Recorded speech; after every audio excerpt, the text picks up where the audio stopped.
Luiz, e se a gente for pensar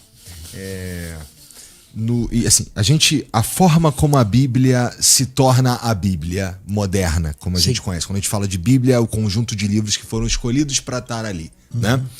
Eu suponho, vou chutar que tu já teve algum tipo de contato com evangelhos apócrifos, por exemplo. Claro, oxe. Pois é. Esses evangelhos, bom, se é que dá para chamar assim, mas esses textos, eles contam alguns outros, contariam um lado B de algumas histórias que estão na Bíblia, com alguns outros personagens, às vezes, né? Até... eu ia dizer fantástico, entre aspas fantásticos, como por exemplo Lilith, né? Sim, sim. Duas coisas então. A maneira como a Bíblia foi montada, a escolha dos livros que vieram a compor a Bíblia, na tua opinião, foi uma boa escolha? Assim, temos uma Bíblia como... Deveria ser. Porque é meio complicado, porque meio que a gente está falando do que seria a palavra de Deus, né? Sim, sim. Então suponho que... De boa, pode perguntar, do jeito que você quiser, tá de boa. E os apócrifos, eles podem ser considerados textos sérios ou não? Então vamos lá. Primeiro, assim, são duas coisas assim um pouquinho diferentes, né? Você tem no Antigo Testamento que vão surgir essas conversas sobre Lilith e outros textos. Então, o Antigo Testamento, que tem o mesmo cânon no contexto judaico e no contexto protestante evangélico, são os 39 livros que nós temos. E assim, não tem praticamente nada muito antigo de que de fato você diga, olha, esse negócio devia estar aí, não tá. Porque o que trouxe muita revelação sobre o Antigo Testamento foi a descoberta dos manuscritos do Mar Morto, onde quase todo o texto daquilo que é chamado de Bíblia Hebraica, o Tanakh, né, que na verdade é essa aqui, né, que está aqui para a gente ver. Esse aqui é o nosso Velho Testamento no texto original, quase todo em hebraico, alguns poucos capítulos em aramaico. O que tem de controvérsia nessa história é os chamados livros que aparecem na Bíblia Católica, que são chamados livros deuterocanônicos, que é a 1ª e 2ª Macabeus, Tobias, Judite, Eclesiástico, Baruque e Sabedoria. Esses livros não são livros problemáticos ou ruins. Eles são livros da tradição judaica, escritos em grego, no período, digamos assim, em que a região foi helenizada, e principalmente aí em torno do 3º e 2º século, livros da época dos Macabeus ou dos Asmoneus, como é chamado. Só que é o seguinte, esses livros são judaicos e os próprios judeus não os reconhecem como livros canônicos. Por isso que a tradição judaica e a tradição evangélica diz, olha, os livros são interessantes, são bons, mas não estão na mesma referência dos outros livros. E já no 1º século, a maioria dos judeus, né, menciona o Antigo Testamento como nós o conhecemos. O próprio Jesus, em Lucas 24, quando ele vai falar que tinha que se cumprir tudo que está escrito na lei, nos profetas e nos salmos. Isso é uma maneira de dizer Torá, Neviim e Ketuvim, que é as 3 partes da Bíblia hebraica. Então isso é mais ou menos um consenso. Pouca coisa surge aí. Existem outras tradições de comentário. O desenvolvimento das coisas sobre Lilith é uma coisa posterior.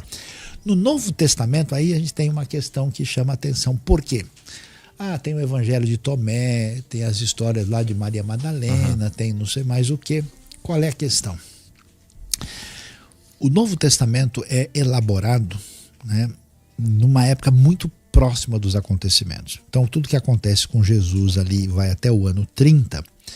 Quando você tem já por volta da década de 40, já tem texto surgindo. E Evangelho, nos anos 50, já vai surgir o Evangelho de Marcos e os outros, Lucas, Mateus, nos anos 60 e João só mais tarde, que vai ser na década de 80. Né? E aí João escreveu o Apocalipse nessa época também? Sim, depois do Evangelho, já chegando nos anos 90.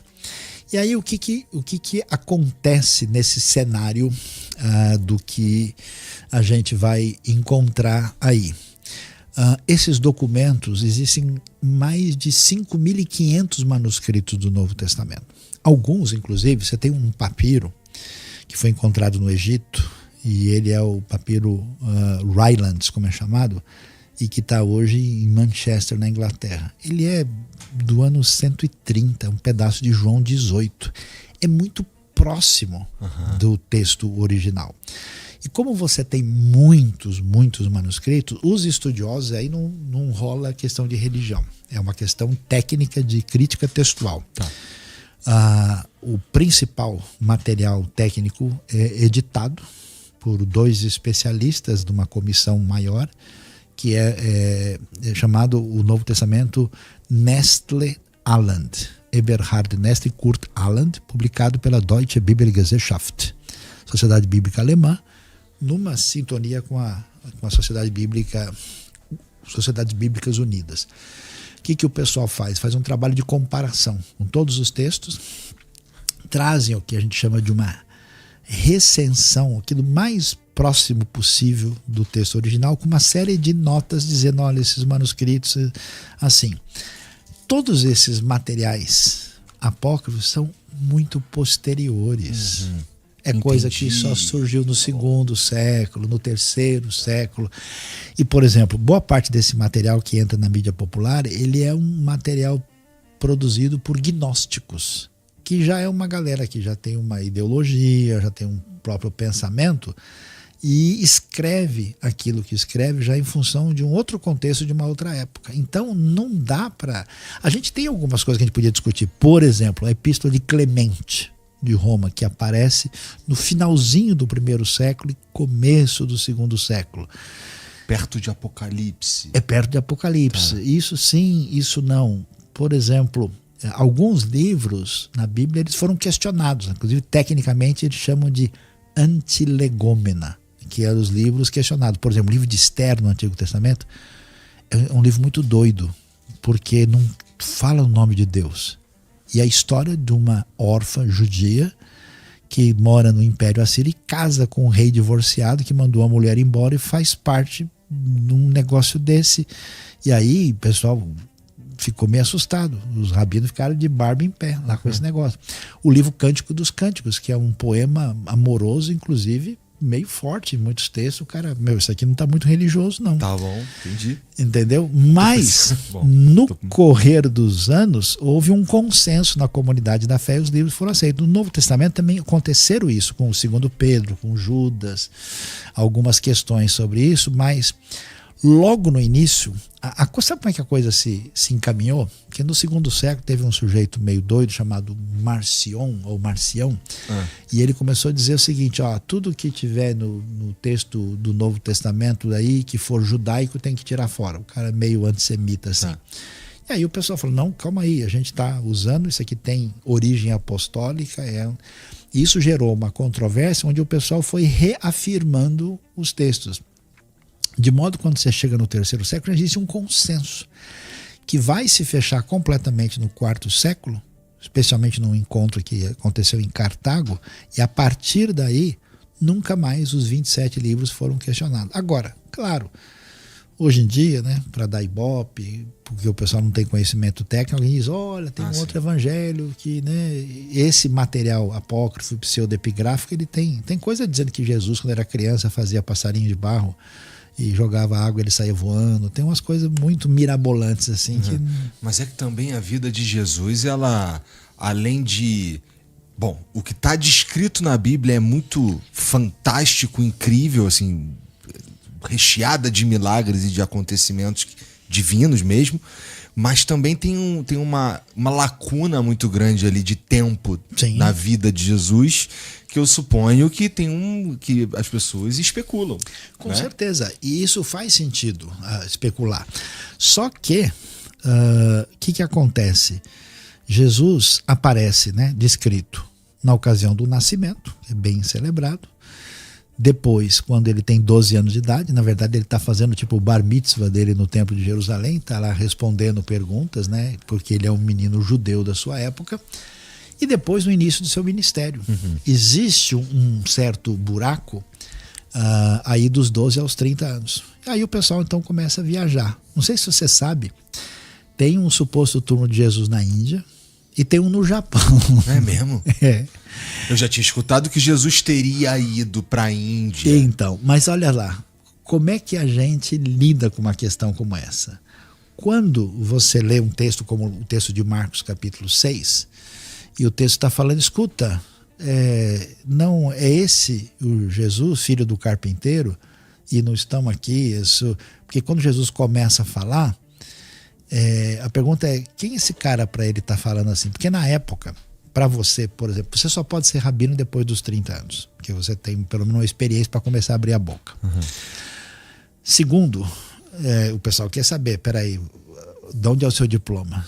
Quem é você? Então, se você estudava com um cara de ponta que era reconhecido pela comunidade, o cara, ele fez ITA, ele fez USP, ele fez o FRJ, ele está, né, bem encaixado. E aí Jesus, qual é o problema de Jesus? Jesus surge do nada. E quando o pessoal vai falar, esse cara, ele não é aqui dessa biboca aí que é Nazaré, esse vilarejo de nada, porque Nazaré não tem 1000 pessoas.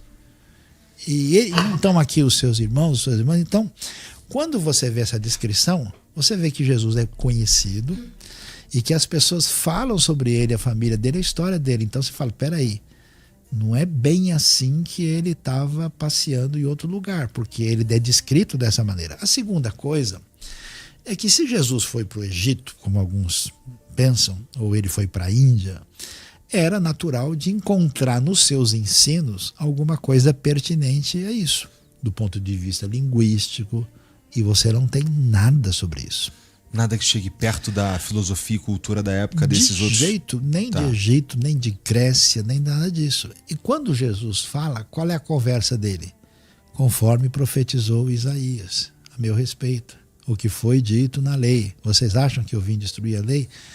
Jesus fala e conversa como um rabino judeu. E aí sim você pode dizer, dos grupos da época, qual é o grupo com o qual ele parece interagir de maneira mais dentro do tipo de abordagem? É dos fariseus. Porque você tem os saduceus, que são ritualistas, que aceitam só a lei de Moisés e estão no templo. Os fariseus é que ficavam estudando a Bíblia e argumentando em cima disso. E aí você tem os caras do deserto, que acham que o mundo vai acabar e estão afastados de todo mundo lá e não querem nada aqui, tipo o pessoal de Qumran, né? E a galera que era mais da pesada, que era, por exemplo, os caras que eram os zelotes, né? Que era o pessoal, assim, pós-MST, né? Esses eram mais aguerridos. Eles matavam o romano. Os caras tinham até um punhal conhecido como os mais radicais, os sicários, né? Que pegavam e falavam, olha, os invasores romanos vêm aqui e a gente tem que dar um jeito. Mas mesmo assim, quando você vê Jesus, Jesus sempre frustra e vai frustrar todo mundo, porque ele não se encaixa em nada. Então, por exemplo, todo mundo está esperando um Messias, e esse Messias tem que ser um libertador nacional. Jesus vai e cura o servo de um romano. Como assim? O cara mais da pesada que existia na época é o cara que se vendia para Roma para cobrar imposto das pessoas de casa. E Jesus escolhe um discípulo dali. Um desses. E escolhe um zelote. Então ele pegou um cara do PL e do PSTU e botou junto. É muito doido isso. Aí Jesus conversa com mulher, que não pode. Conversa com o samaritano, que é um herege maldito que todo mundo detesta. As crianças gostam dele e querem chegar perto dele. Jesus vai jantar na casa do fariseu. Jesus é muito da hora. É impressionante como ele conecta com todo tipo de gente. E ele chuta o pau da barraca, porque todas as expectativas. Por isso que na hora do vamos ver, os próprios discípulos pulam fora. É isso que eu acho curioso, assim. Você não consegue, eu não consigo explicar racionalmente o sucesso de Jesus. Porque ele abre mão de estar no centro religioso, ele fica nos vilarejos lá da Galileia, os discípulos dele são uns caras cheirando peixe que não se apresenta absolutamente nada, os caras na hora do vamos ver falham, ele acaba condenado pela lei romana e morre sob Pôncio Pilatos, ele bate de frente com a liderança religiosa e ainda diz, só arrumou problema. E ainda diz que a gente deve amar o inimigo e na hora de morrer diz, Pai, perdoa, porque eles não sabem o que fazem. Agora, por que esse indivíduo se torna a pessoa mais impactante e relevante da história humana? Acho que estamos precisando achar uma explicação para isso que possa, porque é muito louco, cara, não dá.